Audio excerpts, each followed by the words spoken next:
diminuição do valor de balanço. Ok, já percebi. Há aqui uns, não é trocadilhos, mas há sinónimos das palavras.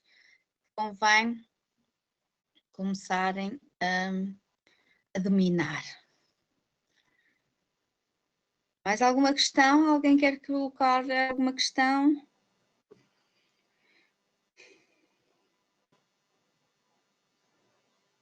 Mas, professora, porquê que o balanço vai diminuir? Pronto, o ativo é o dinheiro. É sair dinheiro O capital próprio e passivo também diminui na mesma ordem, certo? Porque diminui o passivo. Ok. Certo? Ok, certo, sim, já entendi. Pronto, é dos dois lados. Certo, já percebi, professora. Obrigado. Nada.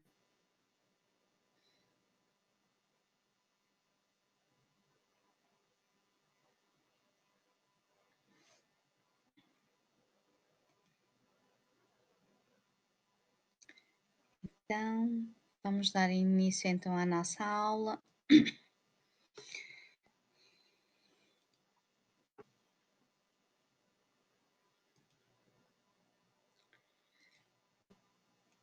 Então, hoje a aula vamos continuar a aprofundar o nosso conhecimento na área da contabilidade financeira.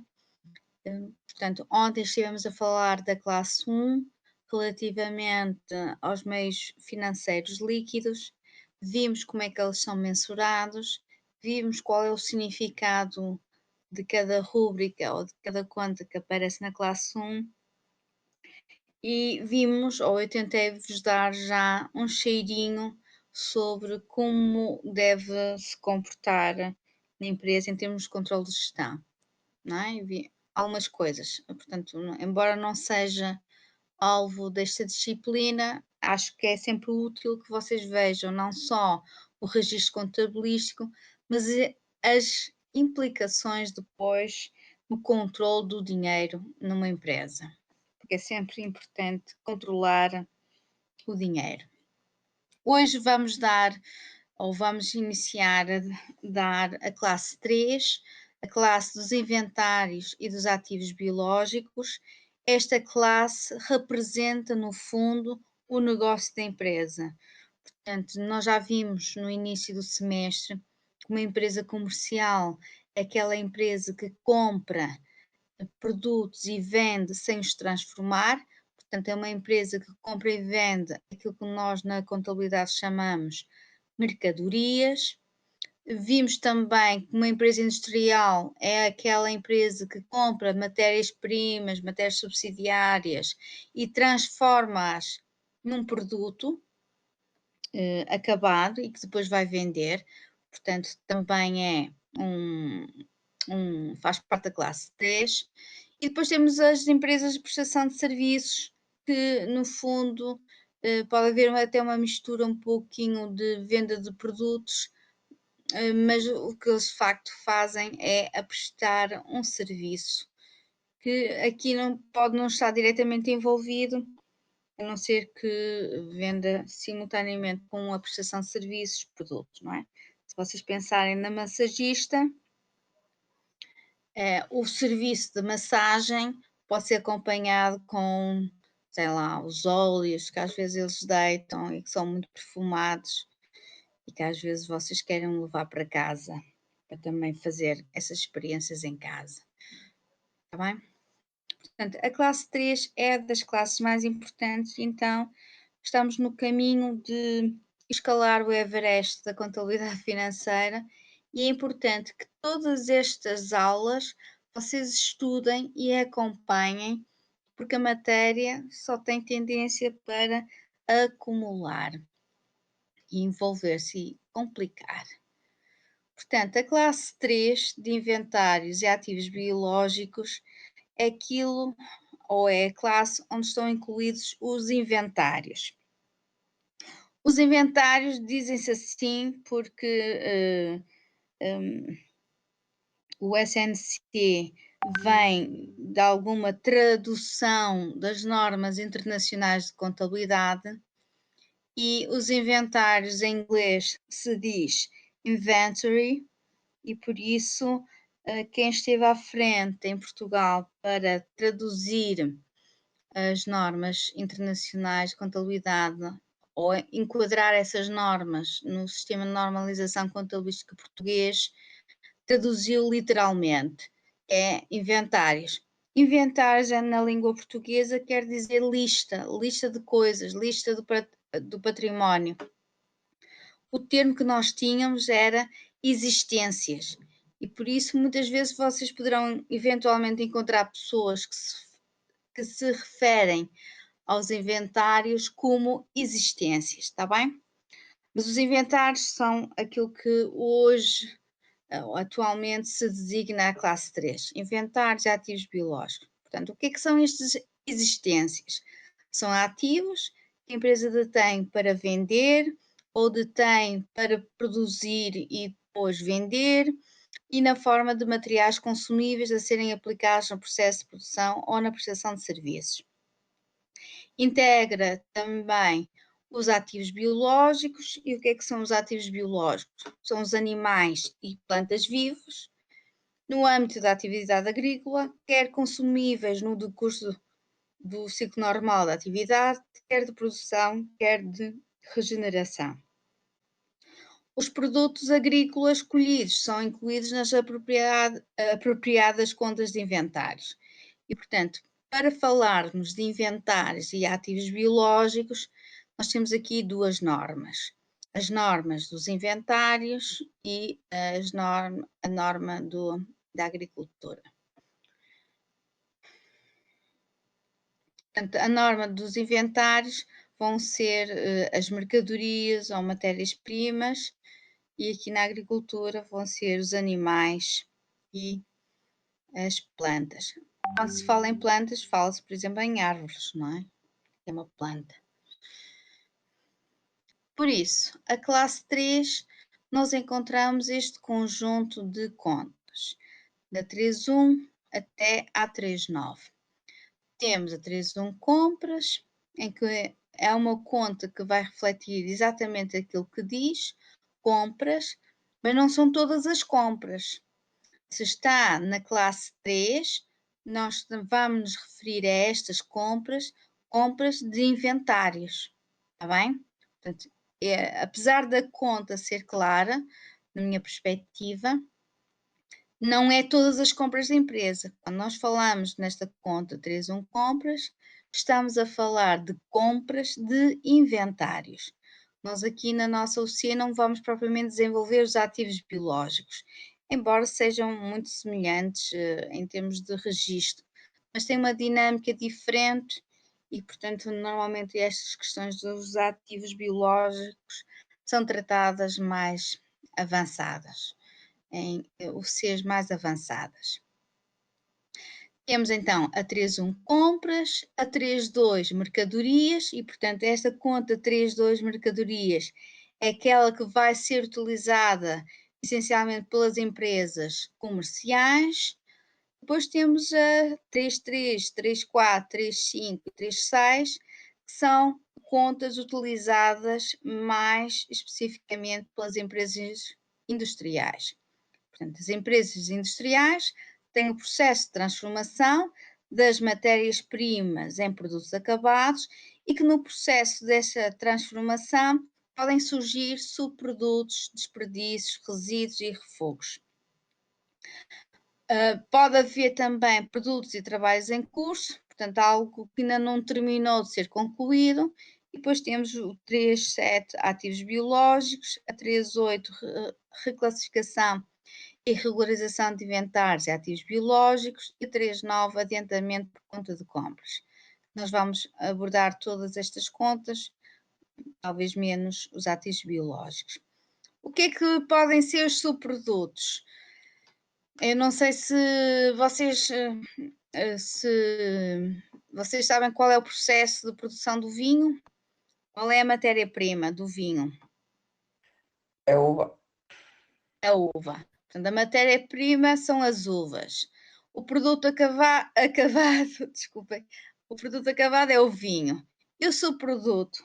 Sabem do que é que no processo de produção do vinho se pode produzir? Aguardente. Aguardente, muito bem, André. Portanto, das cascas das uvas pode ser utilizado para produzir aguardente. E, portanto, a aguardente é um subproduto ou desperdício, resíduo e refogo. O vinho, também vocês sabem que não é logo comercializado, portanto, não se. Não, agora está-me a faltar o termo. Vou dizer como antigamente se fazia, portanto, não se pisam as uvas e depois vende-se logo o vinho. Vocês sabem que o vinho tem que ficar ou nas pipas ou noutras componentes mais avançadas. Tem que fermentar e depois é arrecadado. Exato, obrigada, António. E por isso, enquanto está na pipa a fermentar, a fazer o seu processo normal, será um produto em curso, está bem? Da mesma maneira, se vocês pensarem numa empresa de móveis, uma empresa que faz móveis, vá lá ver, o que será a matéria-prima?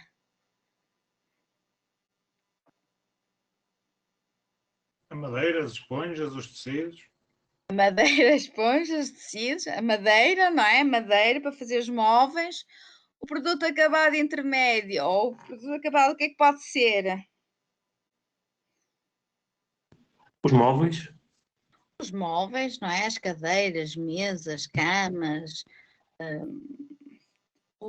qual for a linha de produto que a empresa faz. Os subprodutos, desperdícios, resíduos e refogos. Eu não sei se vocês têm galinhas ou se eventualmente alguma vez viram um galinheiro. Dá o serrinho, dá os trapos. Exato, António. Sempre que eu contava isto do serrinho para fazer o ninho das galinhas, normalmente os alunos riam-se. Eu não sei se vocês têm essa experiência dos galinheiros. Mas as galinhas... Das procissões. Pronto, mas eu penso mais nas galinhas. Tenho uma tia que agora não tem galinhas, mas na altura, quando eu era mais criança, tinha galinhas e ela usava de facto o serrim para fazer o ninho das galinhas para elas estarem confortáveis, quentes e produzir os ovos. E portanto, o serrim, aquelas restos da madeira, não é? De usar na carpintaria, pode ser útil para fazer essa outra atividade. Os produtos e trabalhos em curso, portanto, às vezes o móvel, a cama, a cadeira, não se faz tudo de uma vez só e, portanto, há determinadas fases de transformação do produto e que pode acontecer que a mesa lhe falta as pernas ainda, num determinado momento em que se para, faltam-lhe as pernas, ou que falta a colagem, ou o que for, ou envernizar, ou o que for, está bem? Portanto, isto é só para vocês terem uma ideia do que é que isto contabilisticamente chama-se assim, mas na prática pode ter essas diferentes interpretações consoante o negócio da empresa. Portanto, o que eu quero que vocês saibam é a conta compras é compras apenas para inventários e que inventários é que vamos trabalhar. Nós aqui em financeiro é mais fácil trabalhar só com mercadorias. Vamos ver, portanto, sempre casos de empresas comerciais. Quando vocês passarem de ano e forem ter contabilidade de gestão, então vão trabalhar com as matérias-primas, os produtos acabados, os produtos de trabalhos em curso. Está bem? Aqui vamos ficar apenas pelas mercadorias. Então, uma das questões que se coloca é: os inventários são ativo, está bem? Portanto, todas estas contas da classe 3 comportam-se como contas de ativo, embora algumas tenham algumas particularidades, mas são contas do ativo. Portanto, se são contas do ativo, quase todas estas contas vão aparecer no balanço.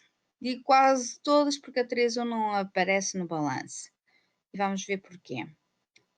Portanto, à data de balanço, ou seja, à data de relato, os inventários, por exemplo, as mercadorias, vão ser medidas, ou se quiserem, quantificadas ou apurado o seu valor por duas variáveis, ou pelo seu custo ou o seu valor realizável líquido. O valor realizável líquido é o valor que a empresa consegue de facto vender, está bem?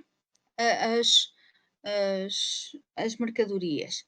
Portanto, se a 31 de dezembro a empresa apura o custo, apura o valor realizável líquido e der diferenças, então a empresa vai registar os inventários pelo mais baixo, se for o custo ou ser o valor realizável líquido.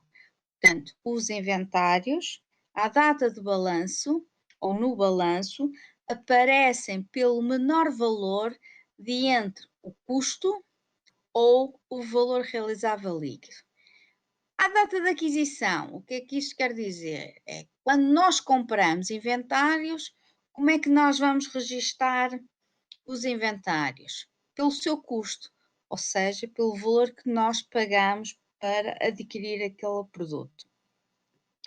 Mas este custo inicial ou reconhecimento inicial, portanto, o termo contabilístico é reconhecimento inicial.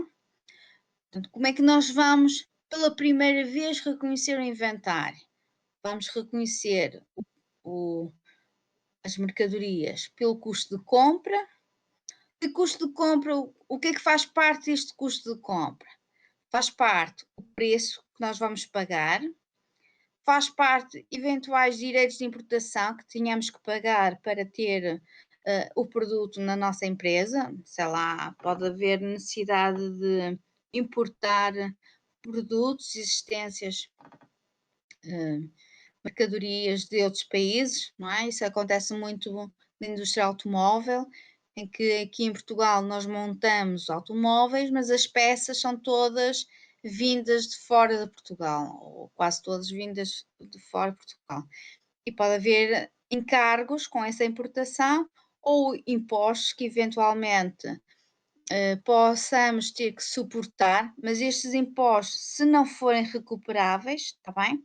Porque há impostos que nós pagamos e podemos ser reembolsados por esse imposto, mas há outros que não somos reembolsados e por isso, se nós tivermos estes custos de importação ou impostos que não são reembolsados mais tarde, estes custos acrescem ao preço de compra. Também acresce ao custo de compra, ao valor inicial, ao custo inicial com que nós vamos registar na contabilidade, os custos de transporte, de manuseamento e outros custos diretamente atribuíveis à aquisição de bens acabados, de materiais e serviços. Está bem? Por último, nós estamos no mercado e, como bons portugueses que nós somos, nós gostamos de pagar o menos possível e por isso nós podemos pedir descontos. Os descontos comerciais, os abatimentos, portanto, e este desconto comercial também entra no apuramento do custo inicial, só que aqui é a diminuir, como é óbvio. Está bem? Portanto, isto não é preciso decorar. O que vocês precisam de entender é que nós, para reconhecer inicialmente um inventário, nós vamos pagar a mercadoria e todos os custos que eu tenha para que a mercadoria esteja no meu armazém à minha disposição.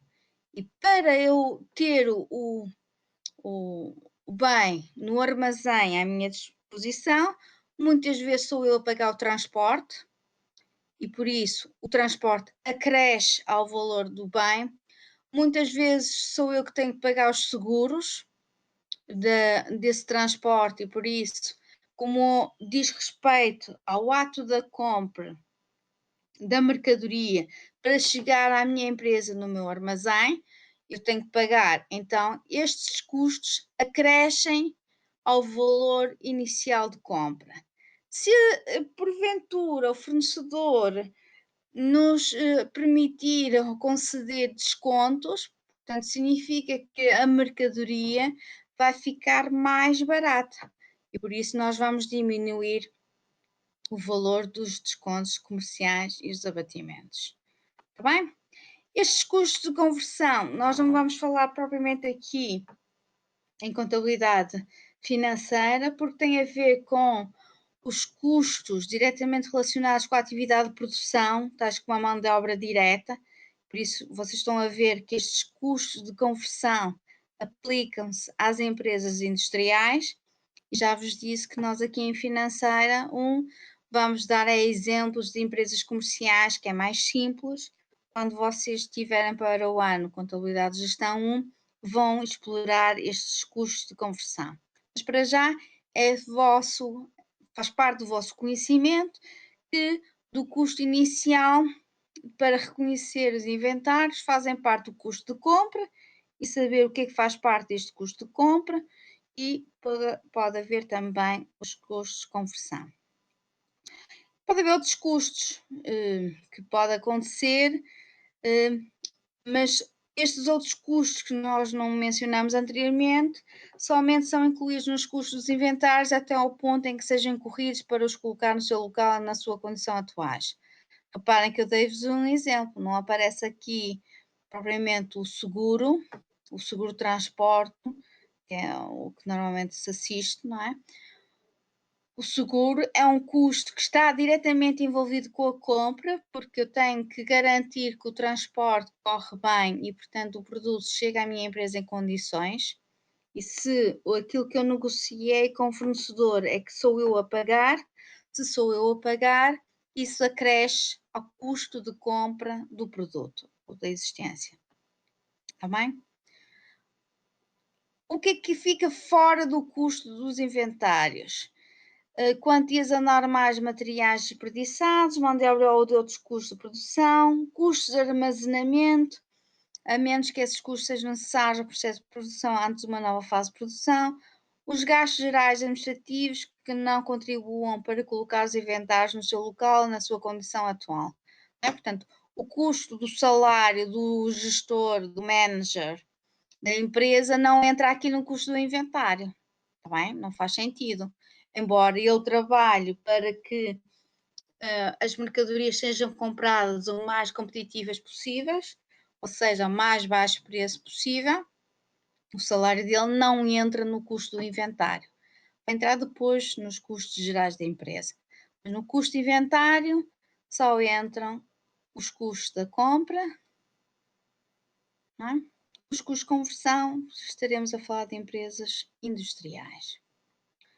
Por exemplo, uma empresa adquire matérias-primas a um fornecedor. Na fatura figura um preço bruto de 500 euros, tendo sido obtido sobre o preço anterior um desconto de quantidade. Portanto, os descontos de quantidade são os descontos comerciais. Portanto, o desconto comercial é aquele desconto que é pela quantidade. Portanto, nós compramos muito e o fornecedor consegue-nos conceder um desconto porque nós compramos imenso. Nós, enquanto consumidores finais, nem sempre temos essa boa experiência. Não é? Se nós fôssemos a uma loja e comprássemos muitas cuecas ou muitas meias, não teremos desconto de quantidade, não é? Não faz sentido. No retalhista, o consumidor nunca compra grande quantidade, mas pode acontecer do retalhista perante o armazenista, não é? Se o retalhista for um grande cliente do armazenista, pode eventualmente obter estes descontos de quantidade e por isso são descontos comerciais. Portanto, o preço bruto são de 500, teve um desconto de quantidade de 30 euros e um desconto por pronto pagamento de 40 euros. Os descontos por pronto pagamento são descontos financeiros, está bem? E os descontos financeiros têm a ver com o ato de pagamento, seja porque eu pago a pronto, ou seja porque eu pago antecipadamente, sei lá, estava combinado de eu pagar a 30 dias e eu pago ao fornecedor 2 ou 3 dias depois da compra e o fornecedor fica tão agradecido que nos concede um desconto. O desconto financeiro distingue-se do desconto comercial por uma característica importante. Os dois diminuem o valor a pagar, ou, se nós concedermos os descontos, o valor a receber. Todavia, o desconto comercial, que é o desconto de quantidade, afeta o valor da coisa comprada ou vendida, isto é, afeta o valor do inventário comprado, e vamos ver depois, vendido também, enquanto que o desconto financeiro apenas afeta-me o valor que eu vou pagar, neste caso, neste exemplo. A empresa compradora é também responsável pelo transporte das matérias-primas, que ascende a 10 euros. Qual é o custo de aquisição destas matérias-primas? Então, nós vamos ver aqui, é o custo de compra, é o preço de compra, mais os custos de transporte, menos os descontos comerciais. Estão a ver? Aqui não tem descontos financeiros, só apenas os descontos comerciais. Então, vamos voltar ao exemplo. E nós temos que o preço bruto faz parte do custo inicial. Depois, o desconto de quantidade também faz. Sim, é o que a norma 18 diz. Portanto, temos 500 menos 30 dá 470. E um desconto por pronto pagamento de 40 euros. Bem, este é um desconto financeiro, não afeta o valor do inventário, por isso não entra no custo inicial. A empresa compradora também é responsável pelo transporte. Se paga transporte 10 euros, tem mais 10. 10 euros a crescer ao custo inicial da compra, ou seja, 500 menos 30 dá aos 470, mais 10 dá aos 480. Ok? Aqui o exemplo diz que o desconto pronto de pagamento de 40 euros é um rédito, porque é um desconto financeiro e nós temos aqui um rendimento. Um rendimento que, na forma mais correta de classificação, é um rédito. Está bem? Alguma questão até aqui?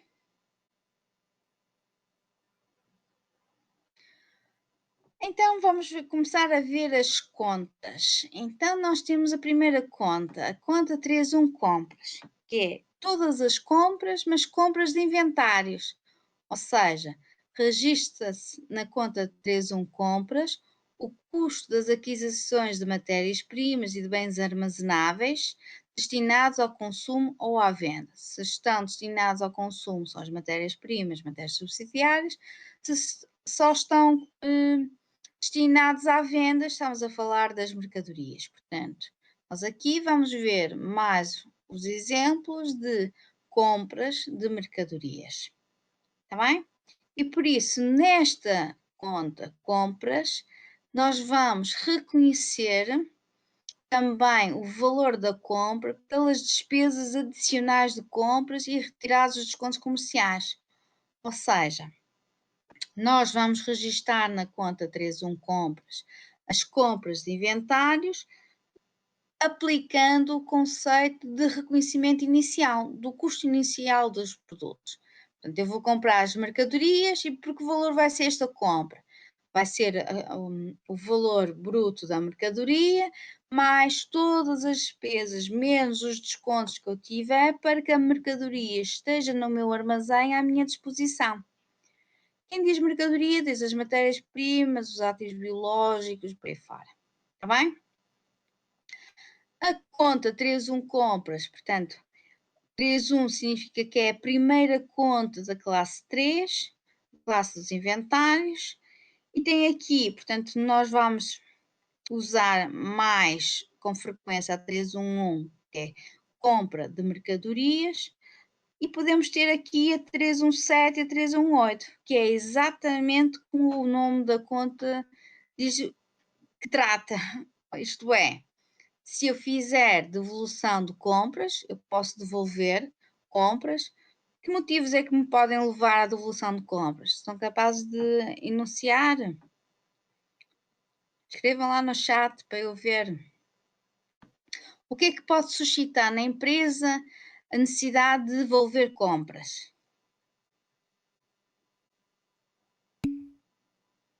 Algum engano? Pode ser, Miguel. Muito bem. Engano em que sentido?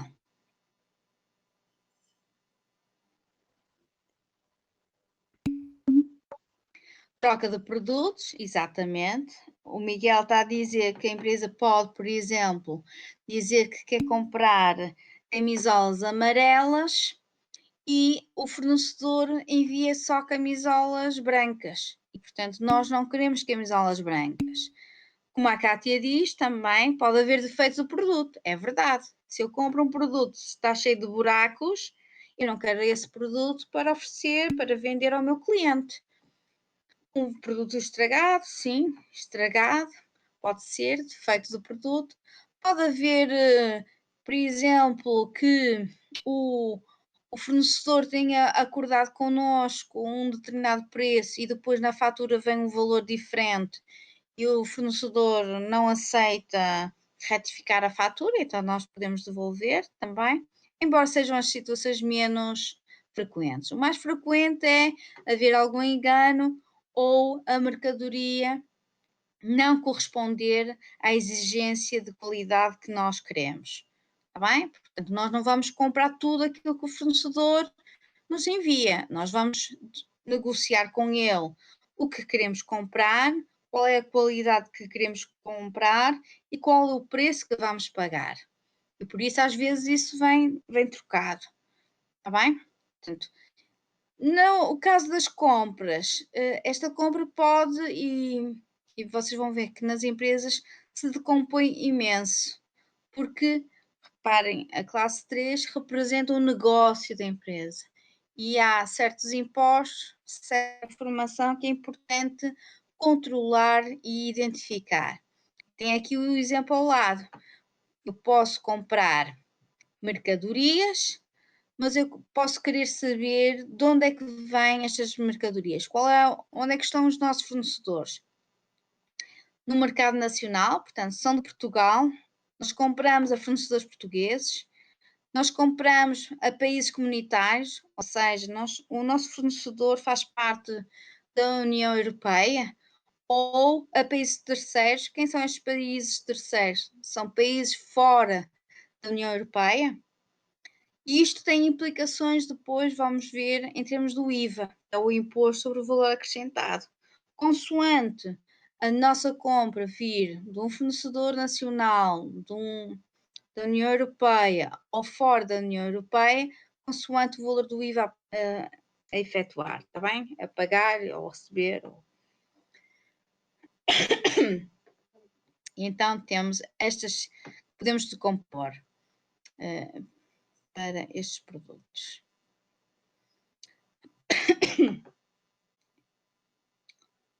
A conta compras não é uma conta de balanço, portanto, é uma conta que não aparece no balanço, mas funciona como uma conta do ativo. O que é que eu quero dizer com isso? Quero dizer que as compras debitam-se pelos aumentos, pelas entradas e creditam-se pelas saídas ou pelas diminuições. A conta compras é aquilo que nós chamamos uma conta transitória. Ela nasce a 1 de janeiro de cada ano e morre a 31 de dezembro de cada ano. Qual é o objetivo? É de apenas registar o valor das compras. A empresa precisa saber quanto é que comprou em cada ano, para depois fazer a análise financeira, comparar aquilo que comprou com aquilo que vendeu, para depois saber qual foi o custo médio das compras e qual foi o preço de venda médio dessas mercadorias.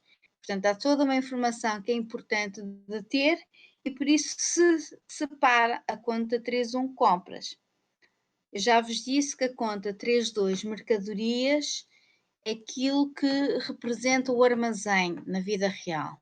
Portanto, a mercadorias é o armazém. E, portanto, as compras é o ato de aumentar o armazém. Eu compro mercadorias, portanto, a conta compras registra o aumento das compras de mercadorias que depois, reparem, o saldo é transferido para a adequada conta de inventários. Ou seja, ela é uma conta transitória só para eu saber quanto é que eu comprei, porque depois ela é transferida para o armazém. Tá bem? E aqui o armazém é o mesmo significado da conta de mercadorias, matérias-primas, subsidiárias e de consumo. Isto é tudo armazém. A única motivo pelo qual nós fazemos passar as compras por esta conta é que nós precisamos saber quanto é que nós compramos ao ano. Por isso, entra em compras e depois saldamos para a conta mercadorias, matérias-primas, subsidiárias e de consumo. E quando é que vamos mudar, vamos transferir isso para o armazém? Depende daquilo que a empresa adotar. Se é o sistema de inventário permanente ou sistema de inventário intermitente ou periódico também. Portanto, nós ainda vamos falar sobre isto com maior pormenor, mas ficam já a saber que se a empresa utiliza o sistema de inventário permanente, que é a regra geral para todas as empresas que utilizam normas internacionais de contabilidade ou SNC. Então, se as empresas fazem a aplicação do SNC, utilizam obrigatoriamente o inventário permanente. E no âmbito deste inventário permanente, a conta compras é uma conta que é, como o próprio nome diz, permanentemente saldada. Ou seja, nós fazemos registro da compra, da entrada das mercadorias do armazém aqui na 31 compras, para dizer que compramos, e imediatamente transferimos para o armazém, ou seja, para a conta de mercadorias. Se a empresa for de pequenas dimensões, a lei permite que a empresa utilize o sistema de inventário intermitente, ou também chamado de periódico. E o que é que nós fazemos? Registramos a conta de compras, portanto, o aumento das mercadorias por motivo de compras, e só no final do ano, só no final do período, é que nós transferimos o valor de compras para mercadorias. Está bem? Ficam já com essa ideia. Associado a estas compras, há todo um conjunto de operações em que envolvem os fornecedores. A conta 22 fornecedores é uma conta de passivo. Representa as obrigações que nós temos em pagar aos fornecedores por motivo de compra de mercadorias ou matérias-primas. Portanto, aqui a conta 22 fornecedores registra os movimentos com os vendedores de bens, com exceção dos bens destinados ao ativo fixo tangível, intangível, propriedades de investimento e investimentos em curso, para os quais nós vamos chamar os fornecedores de investimento.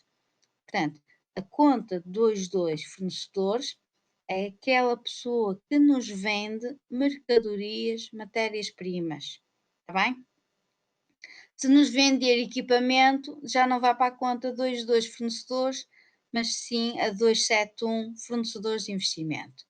Esta é uma das erros muitas vezes dado pelos alunos.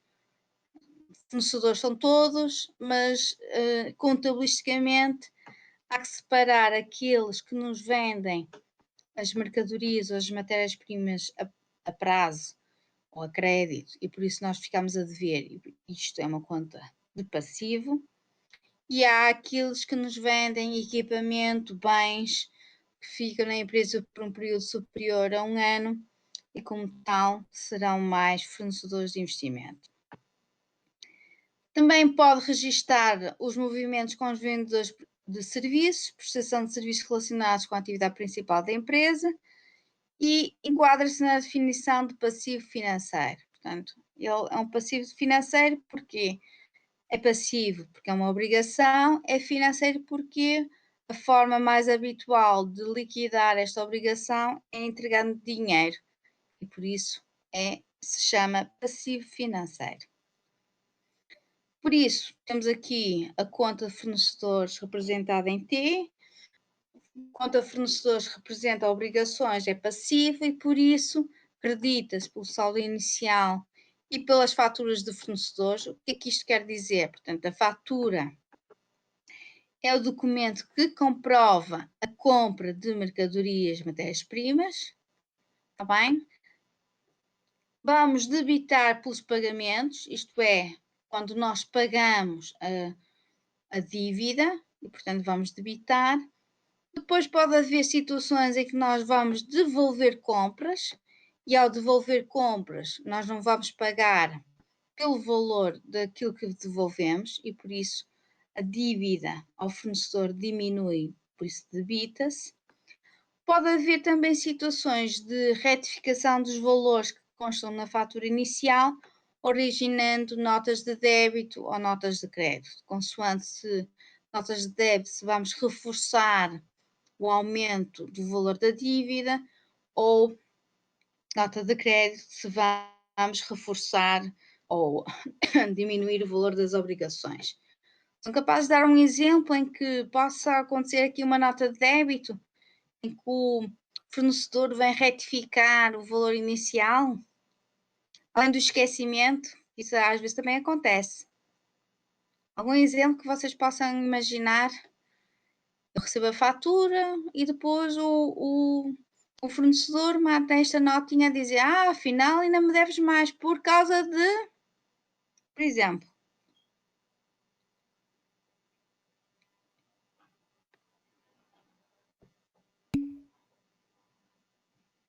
juros por atraso de pagamento de alguma fatura. Sim, pode ser, Roberto. Mas isso é um exemplo mais elaborado. Uma coisa mais simples. Por exemplo, imaginamos que o valor da matéria-prima principal, entretanto, alterou e subiu. Não, isso não aceitamos isso, António. Nós negociamos isso. A não ser que esteja previsto, mas nós não vamos negociar isso. Não vamos pagar por conta de um preço que ainda vai aparecer. Isso não é um contrato de futuros. Diz a Andréia os portes. Andréia, quer dizer, explicar melhor o que é isto de portes?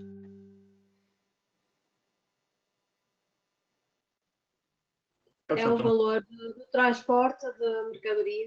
Exato. Pode acontecer, não é? Nós mandamos a mercadoria, mas nós contratamos alguém para fazer o transporte, mas nós tínhamos negociado com o nosso cliente, ou aqui ao contrário, vão lá ver. Então, eu compro a mercadoria ao meu fornecedor, o meu fornecedor diz quanto é que vale a mercadoria que eu quero comprar, diz-me que eu tenho que pagar o transporte, mas que ele ainda não sabe quanto é que vai ser, que tem que ver com o fornecedor do transporte, e por isso vem a fatura da mercadoria e depois vem a nota de débito a dizer, afinal, há que crescer o valor dos transportes. Porquê que há a crescer? Porque o transporte faz parte do custo inicial das mercadorias. Está bem? Notas de crédito de fornecedores. Algum exemplo? Pode ser, por exemplo, a devolução de compras. Portanto, nós devolvemos porque nós recebemos as camisolas de cor branca quando nós não queremos e por isso devolvemos a mercadoria e o fornecedor vai reconhecer a nossa devolução enviando uma nota de crédito para corrigir esta transação. Reparem que muito do que vou expor nos slides vocês não têm que decorar, têm que perceber o que está aqui neste T é aquilo que vocês aprenderam em termos de regras. Aqui no lado do crédito significa que é o mais, significa que aumenta a nossa dívida ao fornecedor, seja pelo valor da mercadoria, seja pelo transporte que ele nos faz pagar, seja por qualquer outra razão que ele nos faz aumentar o valor a pagar. E do lado esquerdo representa o débito, significa as diminuições, as saídas, seja motivadas pelo quê? Os pagamentos, desde logo, não é? E outras situações que podem acontecer que conduzem à diminuição do valor a pagar ao fornecedor. vocês devem sempre pensar. Por exemplo, também pode ser boa dica, Roberta, nós termos uns descontos adicionais. E, portanto, o desconto adicional é em que ele vai nos conceder já fora da fatura e por isso nós vamos diminuir o valor a pagar. Pode ser, sim, senhora. Boa dica. Não tinha pensado nisso agora. Temos uma conta especial, que é a conta 225 fornecedores em recepção e conferência. Registra as compras cujas faturas recebidas ou não estão por lançar na conta 221 fornecedores conta corrente. Portanto, a conta 22 é fornecedores, 221 fornecedores conta corrente é, digamos, a conta normal. E nós normalmente registramos diretamente aqui, em compras e fornecedores. Mas pode haver alguma razão em recepção e conferência. Reparem que vocês, quando compram mercadoria, devem imaginar que a mercadoria vai ser entregue no armazém e a pessoa que lá está, a pessoa que controla o armazém, convém conferir se aquilo que a empresa encomendou corresponde àquilo que foi entregue. Porque, caso contrário, nem entra no armazém, é imediatamente devolvido. Não é? Eu costumava dar um exemplo que eu agora não sei se é um bom exemplo para vocês. Eu não sei se vocês reparam muito nos quiosques que vendem as revistas e os jornais. Ainda vocês reparam? Sabem o que isso é?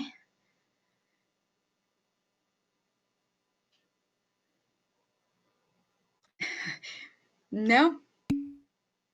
Sim, diz a Kátia. A Kátia é uma miúda jovem, a Carolina também, ok. Não sei se vocês alguma vez repararam quando chega o senhor com as revistas todas embaladas, com uma fatura por cima e que a pessoa do quiosque está a conferir se a fatura corresponde exatamente às revistas que vêm embaladas, não é? E portanto, aí no quiosque. Sim, Roberta.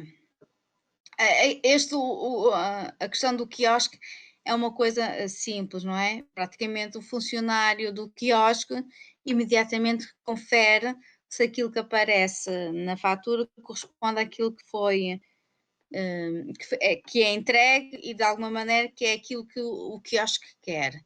Mas em empresas com bens ou com mercadorias de maiores valores de mercadorias, eu estou a pensar, por exemplo, no algodão, uma empresa que é industrial e que utilize, por exemplo, algodão. Não sei se vocês sabem, mas o algodão tem diferentes qualidades e tem uma composição química que muitas vezes é necessário testar para o produto que se vai produzir. E pode acontecer que a empresa encomende um determinado algodão e precise fazer os testes químicos para averiguar se o algodão que lhe foi entregue corresponde àquele algodão de qualidade e textura e de coisas parecidas que a empresa exige ou que quer ou que pretende ou que tem que ter para o seu processo produtivo. Isso pode levar algum tempo, enquanto a empresa também vai conferir se o produto em causa corresponde efetivamente àquilo que comprou. Está bem? Portanto, pode haver aqui uma fase stand-by. Também pode ser a consignação, sim, João. Se no fim do dia faltarem jornais, são pagos na mesma. Isso já não entendi o que isso quer dizer, mas pronto. Pode haver uma fase de stand-by, ou seja, fica-se a aguardar para se conferir e para receber a fatura. Às vezes pode ir só o guia de transporte e não vir a fatura acompanhada. E por isso, contabilisticamente, podemos ter uma fase intermédia, em vez de fazer compras a fornecedores diretamente, levarmos. Portanto, se compramos, o que é que significa? Significa que as compras aumentam. Se as compras aumentam, vamos debitar. É este o significado aqui deste euro, está bem? Nós lançamos aqui a débito, a dizer que nós aumentamos as nossas compras, Em contrapartida, não vamos levar logo a fornecedores, porque é esta fase de conferência, de recepção e conferência. Então, primeiro levamos a 225 e depois levamos da 225 à 221. É uma fase intermédia. Nem sempre se faz isto. Muitas vezes é direto. Por isso, reparem, temos o registro contabilístico aqui explanado no slide, em que temos a compra. A compra significa, então, um aumento do valor de compras e o valor de clientes. Porquê? Aumentam as compras e aumentam as dívidas a pagar aos fornecedores. Por isso, conta de compras é uma conta do ativo, se aumenta, debita-se. A conta de fornecedores é uma conta de passivo, se aumenta, acredita-se. E temos aqui um método gráfico a que um débito corresponde a um crédito. Por outro lado, se nós compramos a pronto, significa o quê? Significa que as compras aumentam, debitam-se e a nossa conta bancária ou a nossa conta de caixa diminui, se diminui, acredita-se. Portanto, estas duas são duas contas de ativo e, portanto, aqui temos, vamos lá ver, para tentar, vocês não, aqui temos o mais, aqui temos o menos, não é? Aqui temos o mais, aqui temos o menos, mas aqui também temos o mais. Não, está mal, isto está mal aqui, desculpem.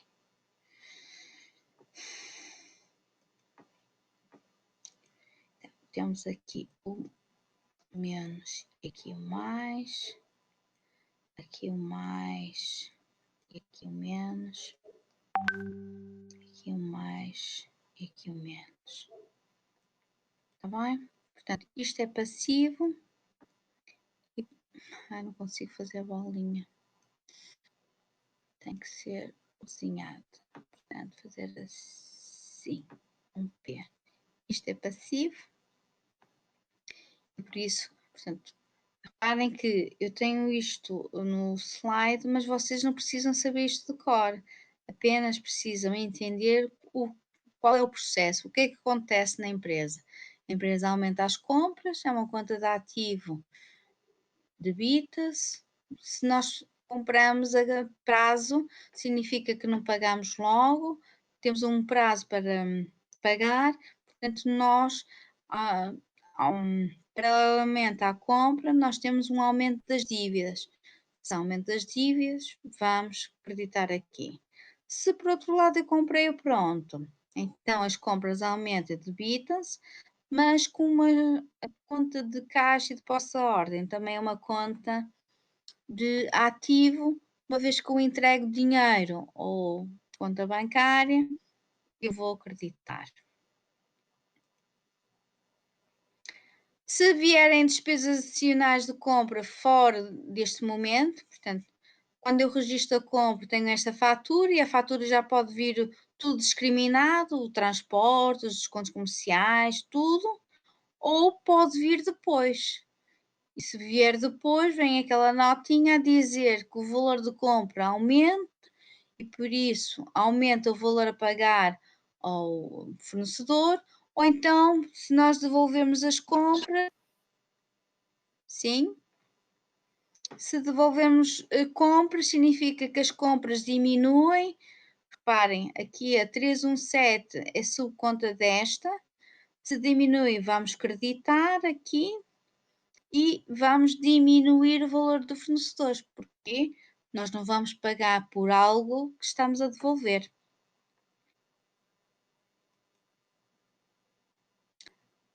Também temos os descontos comerciais, digamos que a gíria que se utiliza para determinar ou para identificar o que é que são estes descontos comerciais, tem a ver com descontos de quantidade. Portanto, quando nós compramos em grandes quantidades, o fornecedor pode nos conceder um desconto, ou abatimentos de revenda, ou seja, nós podemos ser um intermediário, ser tal e qual um retalhista, e portanto nós vamos ao armazenista comprar para vender ao cliente, ao consumidor final. Como o armazenista sabe que eu ainda vou vender o produto ao consumidor, pode-me permitir comprar a mais baixo preço, portanto concedendo-me aqui um abatimento para eu poder ter lucros na venda com o cliente final. Ou pode ser um bónus, isso toda a gente gosta de ter o bónus, não é? Como vocês às vezes veem quando vão à loja comprar, sei lá, roupa, na roupa vê-se muitas vezes isso. Compro 2 peças e pago 1,5 ou qualquer coisa assim, é um bónus. Portanto, todos estes termos são para identificar um desconto comercial. E o desconto comercial afeta o valor da mercadoria comprada, neste caso, mas também afeta-me o valor que eu vou pagar ao fornecedor. Está bem? Portanto, eu compro e depois o que é que eu vou fazer? Vou dizer que comprei e que a mercadoria vai para o armazém. Está bem? Se eu devolvi, o que é que significa? Significa que saiu do armazém, ou seja, acreditamos em mercadorias e debitamos. O abatimento de revenda tem a ver com o circuito económico. Vamos voltar aqui atrás. Ok, Andréa? Vocês lembram-se? Não sei se vocês todos aprenderam isso. O circuito económico normalmente é o produtor. Vamos lá ver se eu sei escrever aqui. Temos aqui o produtor, que vende ao armazenista, que por sua vez vende ao retalhista. Vocês sabem o que é o armazenista, não é? Armazenista, que é tipo a Macro, tipo o Recheio, não é? São grandes empresas que compram grandes quantidades, depois vender ao retalhista e o retalhista, por sua vez, vende ao consumidor final. Está bem? Portanto, isto é um típico circuito económico. O produtor vende ao armazenista, que vende ao retalhista e que vende ao consumidor final. E este retalhista, deixem-me pôr a mãozinha, portanto, este é o circuito, não está lá para ver, então porquê?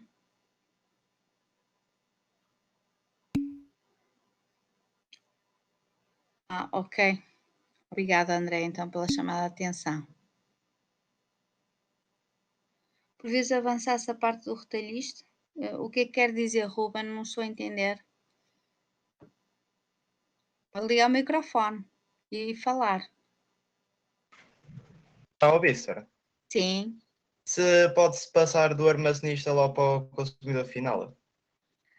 É assim, o Ruben é de Braga? Não. O Ruben é de onde? Aveiro. Aveiro também deve haver lá armazenistas, eu não conheço bem. Sim, sim. Não é? Aqui em Braga há alguns armazenistas que vendem diretamente ao consumidor final, que é o caso da Macro, do Recheio. Ok, Ruben, eu em Aveiro, por acaso não. Pode o armazenista vender ao consumidor final, mas normalmente tem que ser um consumidor final especial. Sim. O que é o normal é o produtor vender ao armazenista, portanto, que é o grande intermediário, que depois distribui o produto pelos vários retalhistas. Os retalhistas são as lojas. O consumidor final é aquela pessoa que paga finalmente o produto. E muitas vezes este retalhista aqui, não é? Como vai vender ainda ao consumidor final, pode negociar com este armazenista, que ele baixa o preço que o retalhista compra para o retalhista poder vender com margem de lucro no consumidor final. Ok? Se vos der, por exemplo, o exemplo das farmácias, vocês têm noção da problemática que existe em relação às farmácias ou não? É um exemplo muito complicado. Portanto, as empresas produzem os medicamentos, depois há os grandes armazenistas que concentram todos os medicamentos e o retalhista vai ser a farmácia, que atualmente há aqui algumas guerras do armazenista que quer impor ao retalhista um determinado preço. O retalhista sabe que depois o consumidor final não paga, ou não quer pagar, ou não tem dinheiro, ou não é? Portanto, o ideal seria que o armazenista vendesse a mais baixo preço à farmácia, para que a farmácia pudesse, digamos, vender a um preço mais baixo ao consumidor final. No fundo, este circuito económico foi um dos incentivos ao aparecimento dos genéricos. Todos vocês sabem que são genéricos na indústria farmacêutica. São aqueles produtos sem marca, que são mais baratos. Também é isso, Roberto, também é verdade. Pronto, os armazenistas podem conceder abatimentos de revenda. De revenda porquê? Porque sabe que o retalhista ainda vai vender o produto ao consumidor final. Portanto, o consumidor final em tudo é aquele que paga a fatura final. Está bem? Nós, os consumidores finais, pagamos toda esta gente que está para trás. E, portanto, o que nós queremos, o consumidor final, o que é que quer? Quer sempre comprar ao mais baixo preço, por isso exige que o retalhista venda-lhe ao mais baixo preço, por sua vez, o retalhista faz pressão ao armazenista para que venda ao mais baixo preço e o armazenista, os grandes armazenistas, fazem pressão ao produtor que lhes venda os produtos cada vez mais barato. Ou produza, neste caso. Está bem? Portanto, o abatimento de revenda tem a ver com esta fase de saber que o meu cliente não é o cliente final do produto, mas sim vai utilizar o produto que eu vendo-lhe para vender a outrem. Não sei se esclarecia, André. Sim, professora, sim. Já percebi.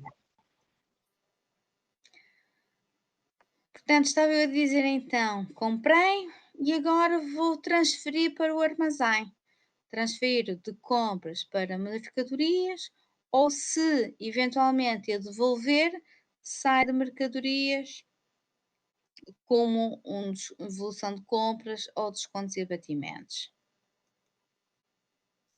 A conta vendas. A conta vendas também não tem diretamente a ver com as compras, mas é consequência das compras. Portanto, eu compro com que objetivo? Para vender. E, portanto, na conta 71 vendas pertence à classe 7, a classe dos rendimentos, e aqui nós vamos registar os rendimentos, cujo termo contabilístico é o rédito. Nós vamos registar este rendimento que resulta da venda a clientes. Portanto, em vendas vai representar todos os inventários que nós vendemos aos nossos clientes. Está bem? E por isso a conta vendas representa, digamos, o volume de negócios que a empresa tem. Se a empresa tiver prestação de serviço, será a 7.1 e a 7.2, digamos, que se define como volume de negócios. É saber de onde vêm as principais receitas da empresa, através das vendas. Também as vendas temos aqui diversos subprodutos, subcontas. A 711, vendas de mercadorias, portanto, essencialmente utilizada para empresas comerciais. 712, 713 são mais ligadas às empresas industriais. Temos aqui os ativos biológicos, eu também posso vender vacas e posso vender as plantinhas. Não sei se vocês costumam ir à praça e ver pessoas a vender as plantas e os pintainhos também. Não sei se vocês têm esse hábito de ir à praça Sabem o que é a praça? O mercado, certo? O mercado tradicional, que agora não está, nem sei como é que está a funcionar, mas epá, os ativos, os pintainhos, os patinhos, ou se quiserem até os cães e os gatos. Se a empresa for criadora de animais, pode vender os ativos biológicos. Também vamos ter uma subconta para devolução de vendas e descontos e abatimentos em vendas. Quando a empresa pode haver devoluções de vendas, que é o quê? É o nosso cliente, não é? Não ficar satisfeito com a venda que lhe fizemos e ele devolve-nos as mercadorias de volta, aos produtos, ou o que for. Os descontos e abatimentos em vendas têm a ver quando nós concedemos ao nosso cliente descontos comerciais. Para ele é algo positivo que abate ao valor da compra. Para nós que estamos na posição de vender, vai diminuir o valor das nossas vendas. A norma 20 é aquela que trata do rédito. O rédito é, como vos disse, nós usamos mais o termo de rendimento para não entrar nas questões técnicas que neste momento podem ser complicadas para vocês, até para nós que estudamos contabilidade, porque é um termo que de facto não diz nada, mas é um rédito, pronto, é um rendimento que corresponde ao influxo, ou seja, à entrada de bens económicos durante o período proveniente do custo das atividades ordinárias da entidade, quando esses influxos resultem em aumentos de capital próprio que não sejam aumentos relacionados com contribuições de participantes no capital próprio. O que é que isto quer dizer? O rédito significa entrada de dinheiro na empresa por motivo de nós vendermos, neste caso vai ser de vender, o produto que nós comercializamos ou que nós produzimos. Porquê? Porque a venda é um rendimento, se é um rendimento faz parte do rédito. Está bem? Portanto, este rédito pode representar a venda de bens ou a prestação de serviços. Como é que nós vamos reconhecer esta venda de bens? Vai ser reconhecido, nós vamos reconhecer a venda de bens quando a entidade tenha transferido para o comprador os riscos e vantagens significativos da propriedade dos bens, portanto, transferimos para o nosso cliente, nós não continuamos a acompanhar o nosso cliente, por isso são entidades distintas, a quantia do RED possa ser mensurada com fiabilidade, portanto, eu consigo identificar este rendimento que ocorre inerente à venda, seja provável que os benefícios económicos futuros associados com a transação fluam para a empresa e os custos incorridos ou incorrer referentes à transação possam ser fielmente mensurados. Portanto, isto é o que vem na norma 20, que, pronto, eu, sendo vocês calores no estudo da contabilidade financeira, fica bem para nós mostrarmos a importância desta norma, mas ficam com a ideia de que, de facto, o rendimento das vendas corresponde a este conceito de rédito. Também temos a questão da prestação de serviços. Quando é que nós devemos reconhecer? Quando podemos medir o rédito ou o rendimento com fiabilidade, seja provável que os benefícios económicos associados à transação fluam para a empresa e por aí fora. Está bem? Por exemplo, se eu vos fizer a pergunta, quando é que a prestação de serviços provocada por um teatro, um cinema, deve ser reconhecido? Onde é que eu devo reconhecer esse rendimento? Então, não sei se vocês costumam ir ao teatro, mas ao cinema. Há umas aulas atrás riram-se de eu ir ao cinema. Vocês não vão ao cinema mais? Sim, Carolina, vão ou sim, Carolina, não vão? Ok, Carolina. Então, no caso da Carolina, quando vai ao cinema, não é? Quando é que acha que a empresa de cinemas, de projeção cinematográfica, deve reconhecer esta prestação de serviços? Qual é a vossa percepção? O que é que vocês acham? Quando é que a empresa que projeta os filmes deve reconhecer esta prestação de serviços? Quando compra o bilhete, quando vende o bilhete de cinema, Quando nós pagamos o bilhete, acha que é suficiente, Carolina? penso que sim. Mas pode acontecer que a Carolina lhe dê uma volta na barriga e se sinta mal e tenha Ok. que. Quando nós entramos por dentro da sala, por exemplo, quando estão lá a cortar o Exatamente, papel ou assim. Carolina. Sim, exatamente, é isso mesmo, Carolina. Não basta comprar o bilhete para que a empresa possa ou deva reconhecer a prestação de serviços, mas pode reconhecer esse serviço quando faz entrar as pessoas que compraram os bilhetes no cinema e projeta o filme. Aí ninguém mais pode reclamar do bilhete, certo? Mas antes eu posso ter algum percalço e posso conseguir negociar, trocar o bilhete, não é? Devolver o bilhete por algum motivo, por exemplo, sentir-se mal, não é? Antes vai trocar outra vez o bilhete pelo dinheiro. Isso, por exemplo, este ano aconteceu com os festivais de música. Não sei se vocês têm essa experiência ou se acompanham, em que as pessoas compram para ir ao Rock in Rio quase um ano antes. E, por exemplo, quem comprou o bilhete para ir este ano verificou que o festival foi cancelado.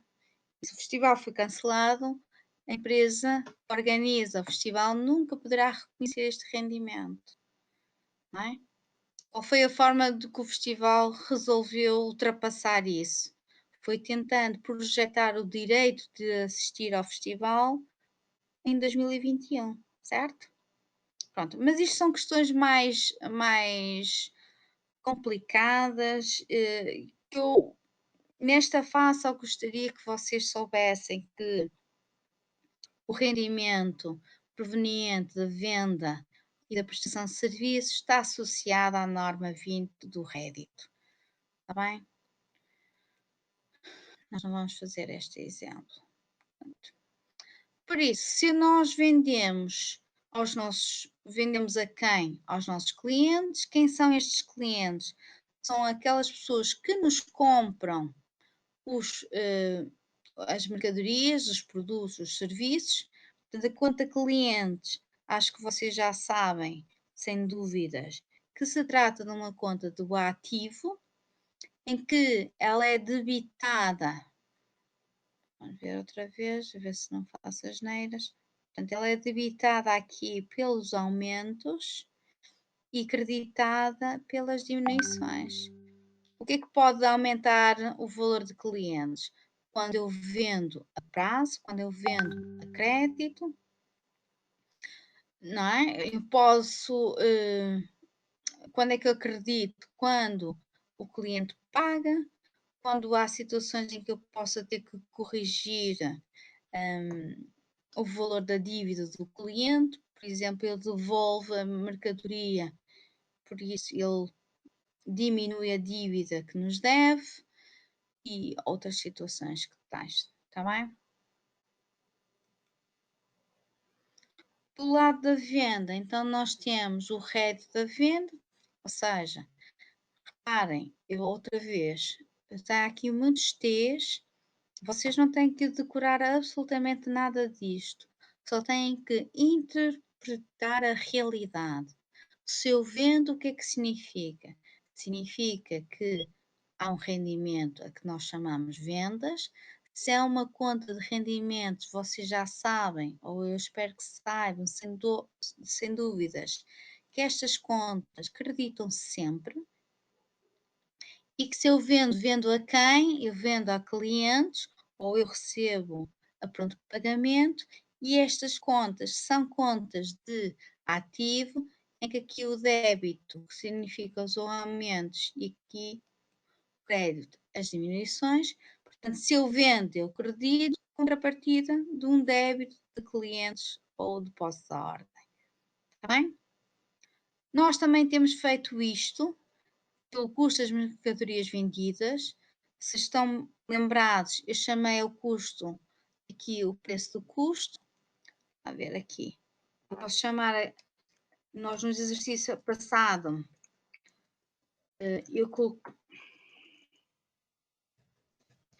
eu, por uma questão de facilidade, disse-vos o custo das mercadorias vendidas representa o preço do custo e aqui o rédito da venda representa o preço da venda. Não é? Acho que é uma forma mais fácil de vocês entrarem no que vai significar o registro contabilístico da venda. A venda em si vai ter dois registros, um pelo preço da venda e o outro pelo preço do custo. O preço do custo, nós já fizemos isto em aula, vai para a conta 6.1, custo das mercadorias vendidas das matérias consumidas. A 6.1.1 é o custo das mercadorias vendidas, sendo isto uma conta de gastos. Vocês acho que já sabem, ou pelo menos a obrigação, não é aqui, em que tem, sendo uma conta de gasto, aqui debitam-se sempre estas contas, em contrapartida, que é as mercadorias, que é o armazém, que é a mercadoria a sair do armazém para ir para o cliente. Portanto, muitas vezes eu costumo dizer, em vez de custo das mercadorias vendidas, é a saída das mercadorias do armazém, elas se entram ao custo, nós vimos hoje pela conta compras, se entram ao custo, saem ao custo, mas chegam ao cliente a preço de venda. Está bem? Porque esta, vamos para a mãozinha, é o confronto da conta 7.1 com a 6.1 que me dá o lucro ou prejuízo desta transação de venda. Estão a ver?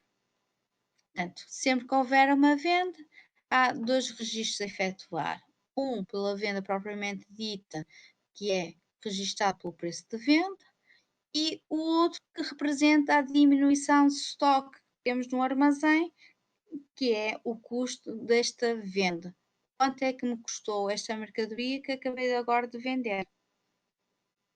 Está bem? Uma particularidade que está aqui em baixo, que é importante que nós vamos insistir mais à frente, é que se a empresa utilizar o sistema de inventário permanente, há estes dois registros a fazer. Se for só o sistema de inventário intermitente, só se faz este, pelo preço de venda. Mas isso vamos ter mais algum tempo. Bem, estou quase a terminar a aula. Pode haver despesas por conta do vendedor, então eu negociei com o meu cliente fazer o transporte. Se eu negocio, o transporte para mim é um gasto. Se eu pago o seguro para levar a mercadoria ao meu cliente, também é um gasto. E pode haver outros serviços associados também ao ato de venda. Se os encargos com o ato de venda for por minha conta, são tudo gastos. Se for por conta do cliente, então nós suportamos, pagamos ao transportador e depois imputamos diretamente ao cliente. E pronto, vamos ficar por aqui então. Muito obrigada. Alguma questão antes de saírem?